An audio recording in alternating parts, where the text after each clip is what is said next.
Hey, Hugh here again, and this video I'm going to talk about why to chill the extract versus just the porta-filter. Now I'm going to start off by talking a little bit about extraction temperature before we go into some of the dynamics that happen with extract chilling. But in this video I want to discuss the evolution of that idea, chilling the extract versus the porta-filter, some of the advantages and disadvantages. So let's start off with extraction temperature. Now, if we think about it, when we have a lower extraction temperature, we change what we access in not only the volatile compounds, but also the dissolved compounds as well.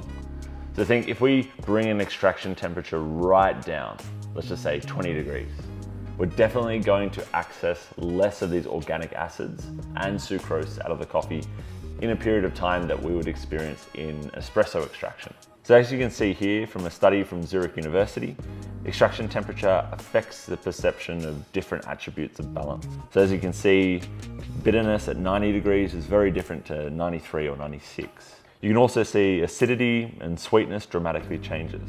So with this in mind, I always prefer to match an extraction temperature to a varietal, an origin, a process, or a roast profile. As an example, I'm not going to jack up the temperature on a really extended anaerobic natural. I don't really want to access a huge amount of that acetic acid or that vinegar or the tannins that we're getting from that process. But if we remove dissolved compounds and just think about volatile aroma compounds, we can see here at 90 degrees has systematically more volatile compounds above the cup and in the cup. So coming back to Yuji, Danny and I did a lot of work on roast profiles, and then I looked to adjust temperatures to try and maximize the volatile aroma compounds. But in turn, I sacrificed tactile qualities every time I took that approach. So when I was changing the extraction temperature, it was clear I was interacting with both volatiles and non-volatile aroma compounds. So this made me think of an idea that Angus Mackey from Nucleus always talks about, post-extraction variables versus extraction variables. Now, extraction variables are pretty clear. That's anything happening in the extraction. So we're talking your grind size, your pressure, your temperature, all those different things that are happening during that extraction phase. Now, post-extraction is everything that comes after. We're talking humidity in the room, the color, the cup style, the temperature of the cup, anything that will affect our experience of that extracted product. So if I chilled the porta-filter, I'd be clearly affecting not only the volatile aroma compounds, but also the non-volatile compounds as well. Now with that cold handle, if I compensated with higher extraction temperature, then I still wouldn't get the taste that I was after. So as we dial in coffees, a lot of us know that we should be adjusting one variable at a time. So treating extract chilling as a post-extraction variable, maximize what's already there. If we talk inconsistencies, if we put a handle in the freezer, how long has it been there? Has it reached that temperature equilibrium?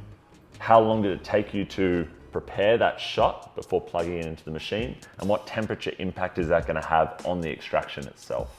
There's so many different variables here, so many inconsistencies as well. Another part is removing the actual spouts themselves. You could chill that, but how many spouts do you have, and are you going to damage your thread over time? There's the logistical issues like having space in your freezer, having access and the money to equipment. So then we went back to think about what were the most aromatic espressos we'd ever tried. So for Sasha, one of them would have been Berg Wu's, obviously amazing aromatic espresso that won in the world title.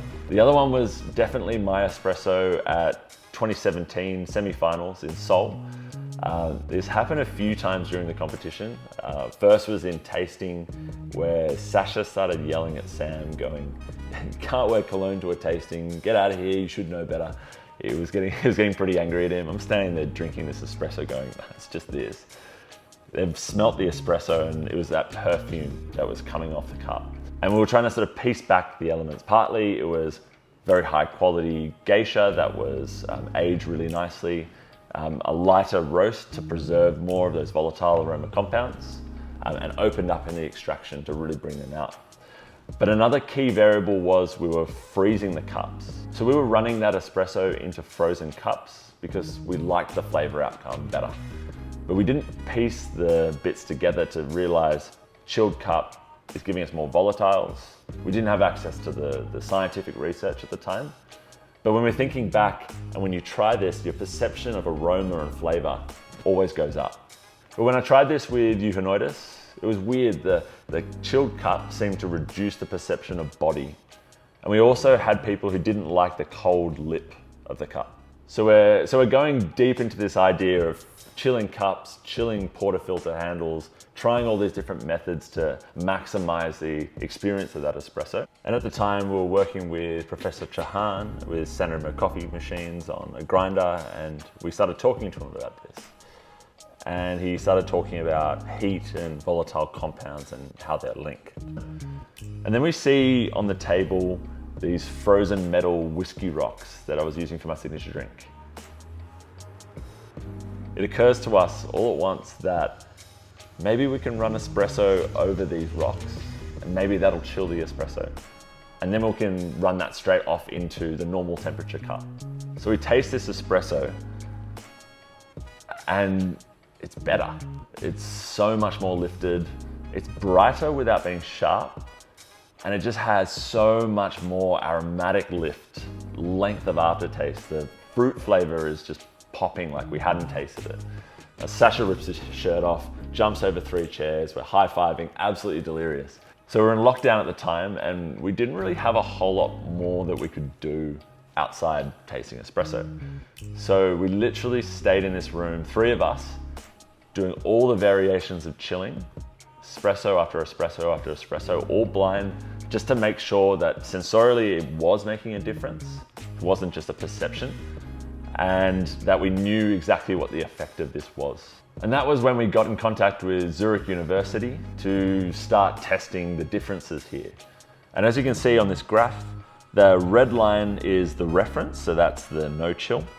Then you can see frozen spout. It's increased those volatile aroma compounds, most of them, by quite a bit. But then you see ice rock 12 grams. There's another big jump up again. So we can see here, chemically, the extract chilling technique with the ice rock has the biggest impact on the volatile aroma compounds in the coffee. And from sensory perspective, it was a big jump up as well. So in the next video, I'm gonna go into more detail on this technique, talking about why I chilled just the initial portion of the pour and not the entire brew.